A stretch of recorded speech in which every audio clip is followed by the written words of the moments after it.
Dans ce quatrième épisode des coulisses d'Hiro, nous vous présentons le processus de finition spécifique aux embouts en silicone. Lors de l'épisode précédent, nous avons vu qu'il n'est pas possible d'imprimer directement des embouts en silicone.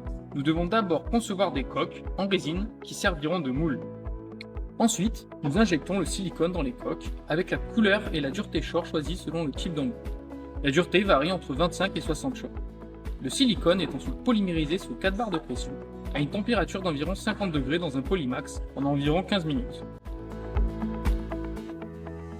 Puis, les embouts encore dans les coques sont mis sous étuve à 100 degrés pendant environ 10 minutes. Cela permet d'éliminer complètement le séparateur silicone et facilite le démoulage des coques. Elles sont ensuite cassées et les embouts silicone sont mis à nu.